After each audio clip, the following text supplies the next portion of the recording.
Hi, Lia Pinelli here, mentor and advisor to high school and college age young women. I want to share with you something that I learned 10 years ago or so at a trauma informed care conference in California that I have taken with me and used as my guide for my relationships with not only my own child, but also with everyone else's children. Especially the children that I worked with as a public school educator for 15 years. The thing that I learned was actually from a psychiatrist named Dr. Bruce Perry. One of the things that I've struggled with the most as an educator was how can I actually help? Like, how can I actually help kids? How can I actually help teenagers navigate their world, especially when something really upsetting has happened, right? How do I help them? And if you're a parent, you know that the last thing your kid wants is for you to come and help, because usually the way that we're helping is not the way that they want help. It's not a way that they are open to being helped. We have the best of intentions, I think, as the adults in the room, and yet can't seem to be effective because we're not doing it right. And one of the questions that I had all the time was, okay, well, what's the right way? How can I actually be helpful? I'm not a therapist. And by the way, even if you are a therapist, your kid doesn't want you to therapize with them, right? Like no kid wants their parent up in their business in that way. And yet, kids are struggling now more than ever before. And the truth is regardless of gender, young people today are inundated.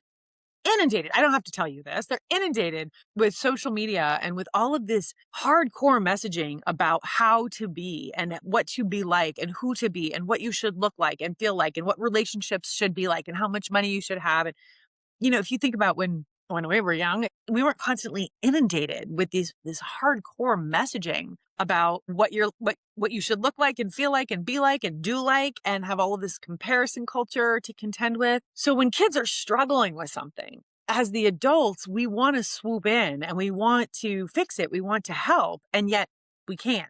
And the truth is it's because we're not doing it right.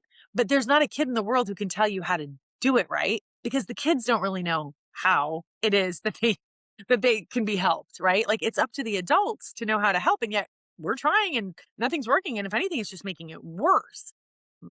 The number one most effective thing that you can do for a child that is struggling with emotion or life, friends, body image, self-concept, whatever that child is struggling with, the best thing that you can do is to be present.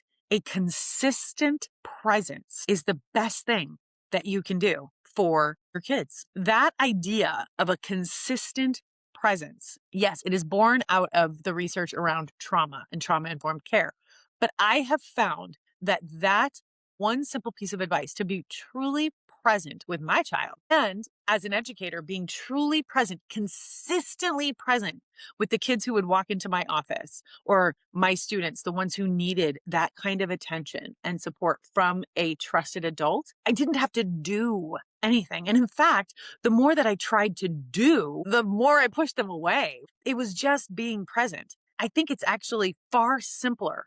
We tend to overcomplicate it, right? We want to dive in and fix it for them. I see this happening so many times, not just from other parents, but I catch myself in this too. Like, I am 100% in it with you all. We go into a coaching mode, right? Where we want to coach our kid out of this bad experience that they're having, whether it's with a teacher or whether it's with a friend or whether it's with a romantic relationship. We want to coach them. And we should. That is the role of an adult, is to coach children, coach young people. But if you've ever been coached when you don't want to be coached, you know exactly how that feels. And what that does is it makes you not want to be around the person who is forcing the coaching down your throat. That is what we do to our kids all the time. So then it's like, well, what do I do then? If I'm not supposed to coach them, if I'm not supposed to guide them, if I'm not supposed to get involved, if I'm not supposed to insert myself, what do I do? Because I don't want to just walk away and leave my kid struggling. And the thing that you do, and again, I learned this from the work of Dr. Bruce Perry, but I have been practicing this now for years. And I will tell you, it is the most effective for me and for the kid that I'm trying to help. And that is to simply be present, a consistent presence. I want to talk for just a minute about what that actually looks like, because being present is kind of a weird thing to say. It's like, well, unless you like studied a bunch of like Buddhist philosophy, like I have, you might not have any idea, like, okay, be present. Like, what does that exactly mean? I'm going to break it down really, really simply. Being present means that you are literally in proximity. You're in proximity and this is the kicker. This is the hardest part, but you are in proximity to that person that needs that support, that young person. And you are not only in proximity, but you are available. You are available. You are emotionally, psychologically available to that young person. All right. What does emotional availability look like? Well, first of all, it looks like you've handled your own stuff. So you're not over here grappling with your finances or stressed out about exchange you had with a colleague or playing games on your phone or, watching a show or having a conversation with your partner. You're not doing anything except for maybe flipping through a magazine. I mean, that's why people pay therapists a whole bunch of money, is because we want to go to somebody who's not dealing with their own stuff so that they can hold space for our stuff. We have to create space for young people to talk to us. But you can't ask any questions. Don't ask any questions. The one thing that you can do is just let that young person know, hey, if you want to talk, I'm here. That's it. If you want to talk, I'm here. And then really be there though. You can't say I'm here and then walk out the door. You can't say I'm here and then go get consumed by the recipe for the dinner that you're making tonight and the radio on and the whole thing happening. Like, no, you have to actually just be present. Now, I know some of you might be rolling your eyes because you're like, I got 5 kids. I do not have time to be present, right? I have a job and a career and all these other things going on and aging parents. Like, what do you mean? But what I'm telling you is having windows of time where you're just present. You're not doing anything with them. They're not doing anything. You're not actively going out to like spend quality time together, although that's great, but that's not the point. It's literally just sitting down on the couch, opening up a magazine, flipping through it next to your young person. It might be bedtime is often the best time. That tends to be when young people want to open up and talk, not in the morning, not when you're getting ready for, your day or your week or whatever it is, but at night, at bedtime, right? It could just be 10 minutes of you go and you sit down in their room and you bring your magazine or you bring your knitting or whatever it is that you do. And, you just say, hey, I'm just going to hang out for 10 minutes before you go to bed. I'm here if you want to talk about anything, but if not, I'm going to sit here for 10 minutes and just be with you. And the truth is, you'll definitely get some eye rolls from especially some, 15-year-old girls. I'd be like, oh my God, what are you doing in my room? But I promise you, you make it a habit, you make it a consistent presence. And then your young person knows she's not kidding. She's going to be here. This adult in my life is a consistent presence and they are available to me. And that availability is the very first step.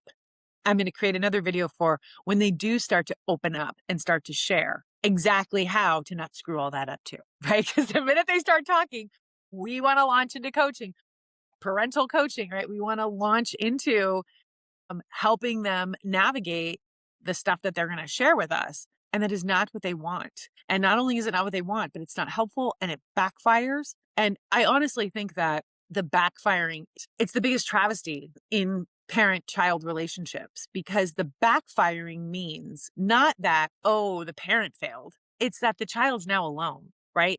A lot of times you as the adult who's watching this, you might be the only safe adult for that kid or one of very few safe adults for that kid to talk to.